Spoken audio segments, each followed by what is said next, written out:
Do you ever spend like 30 minutes trying to decide what to do next and end up doing nothing at all? Yeah, I just did that the other night. I still do it sometimes, so I get it. But the thing is, it's not laziness. It's overthinking. And we are really good at it. Too good sometimes. So let's talk about why. Right away, you might think that overthinking is a flaw, that you feel slow, or you're anxious, or you're just lazy. But not quite. Overthinking is a survival strategy. It's your brain trying to protect you. It wants to protect you from mistakes, embarrassment, regret, failure. Our brains love certainty. And if the brain doesn't get certainty, then it stalls, freezes. That leads to your indecisions and your overthinking. So if you overthink a lot, it does not mean that you're broken or that you're doomed to be stuck. But it's your brain trying to keep you safe. But the thing is, it ends up keeping you stuck. There's a lot of reasons as to why we overthink. So I just want to touch on a few reasons really quickly. And if you want to hear more about these concepts in depth, I'm more than happy to do that. But one of the reasons that we overthink is perfectionism. And there's a lot of root causes to perfectionism, so that is probably going to warrant its own deep dive. But a lot of us tend to think, in one way or another, that if something's not perfect, if your efforts aren't perfect, then it's a failure. In order to avoid that failure, you prevent yourself from deciding and then executing. But again, there's a lot of reasons why people have perfectionist tendencies. But in general, this leads us to want to protect ourselves. We want to avoid the feelings of shame or guilt or embarrassment from a perceived failure. So we stall and overthink before we actually execute. There's also the fear of regret. Now, people can perceive regret in different ways, but in general, we may get the feeling of, what if I choose wrong? Or what if I don't like what I chose? Maybe it is your college major. You thought it would be good to study engineering because it leads to a prestigious or high paying job, but what if you don't like it? Or a different direction. Let's say you want to study creative writing and you really enjoy it, but you worry, how will I get a job? How will I support myself? What kind of suffering might happen if I make this choice? We also might feel this in different areas, whether it comes to starting a business, a side project, moving to a new place, even with a romantic partner. That fear of regret might keep us paralyzed from actually taking a leap on something. We also might feel overloaded from too many choices. This is kind of a decent problem to have, in that you have an abundance of options, but it's not always the most optimal. We can definitely get paralyzed from having too many options. And this could lead us to overthinking each individual choice.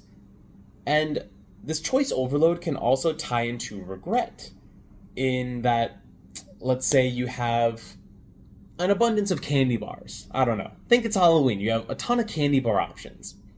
And you choose Reese's, because Reese's is the best. That's just me personally, but Reese's is pretty darn good. If that's your one choice, yet you have 19 other candy options, you might regret not picking one of those options. Just a very superficial example. But we can get easily overloaded by choices and then regret or think, what if, about the choices we didn't make. We might also have low self-trust.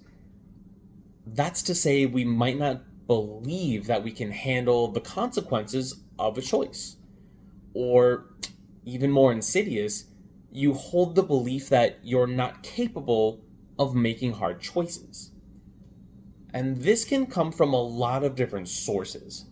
But if you don't believe you're capable of making tough decisions, then you're going to avoid making tough decisions. That's just kind of the nature of it. Or you might over-identify with the outcomes. This ties into perfectionism, or anyone who kind of views themselves as a high achiever or has perfectionist tendencies. That you think that your choices define who you are, or that your results from something define who you are. If you're a high achiever, you may have experienced this with grades. If you got something less than an A, you personally felt the pain of that because it meant that you as a person were not as good. At least that's if you over-identify with the outcome. So if you over-identify with your outcomes, you may avoid doing difficult things because you don't want to fail. You don't want to have that blow to your ego by saying, I failed, I am a failure. Now, just keep in mind, this is a very shallow dive on each of these different concepts. Everyone is different and they all have different forms of self-protection.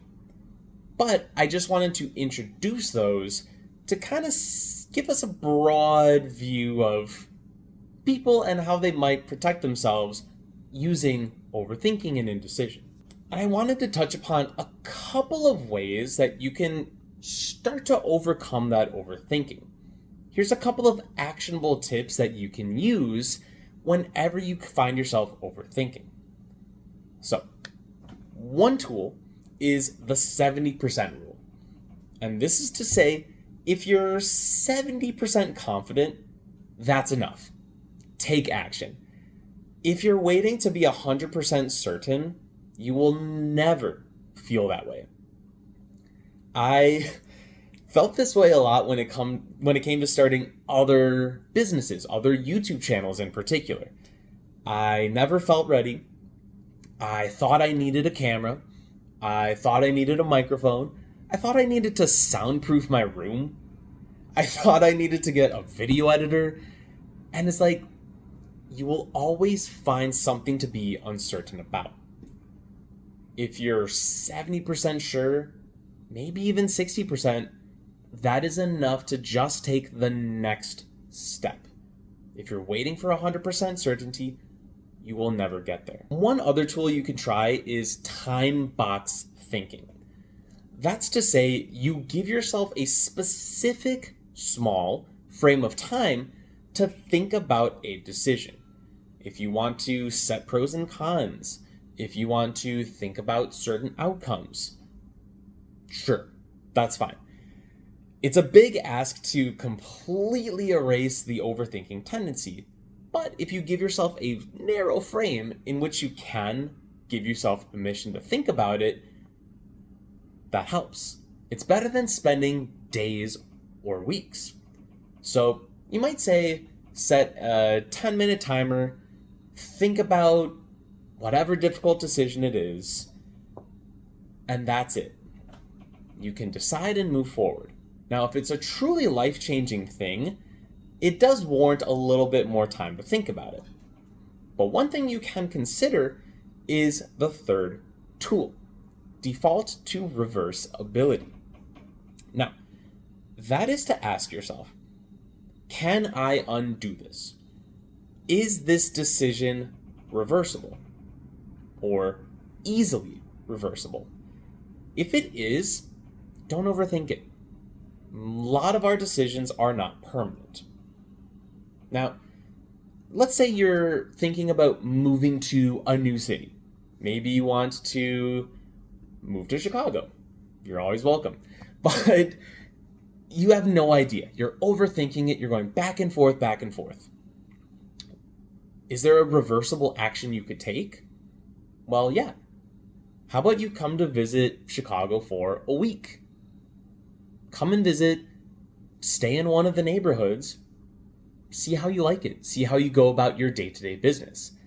That gives you a lot more clarity on the actual decision, and it's reversible. Visit for a week, not too expensive, and then you actually have a good idea whether you would like it or not. What about deciding a college major, for example? Is there a way that you could shadow a teacher who can give you some exposure to the field you're interested in? Maybe what's an example? Maybe you're thinking about medicine. It's a pretty big commitment in college, right? Is there a chance that you could contact a local doctor, ask to shadow or at least pick their brain about med school? Is that a reversible thing? Of course. You maybe shadow a doctor for one Saturday. But at least you get some clarity on this big decision. So if it's reversible, take action. Go for it. If it is not reversible, if it is permanent, it warrants a little bit more thought. But think about how you could get some more clarity on your particular decision. Overthinking is not a weakness. It is overprotection. And the antidote? Imperfect action. Trust yourself. Small moves. You really don't need to figure it all out immediately. Just your next step. If you think 3 feet ahead of you instead of 3 miles ahead of you, it's going to be a lot easier to take those next steps. If you can narrow your focus to what you have next, you're going to be in a better spot. Hopefully you found this video helpful. Hopefully the message stuck with you in some way. If it did, please let me know down below. And if you have any feedback so I can improve this message and improve the channel, please let me know. I'd appreciate that. So if you made it this far, thank you for watching. I appreciate it. And have a good one.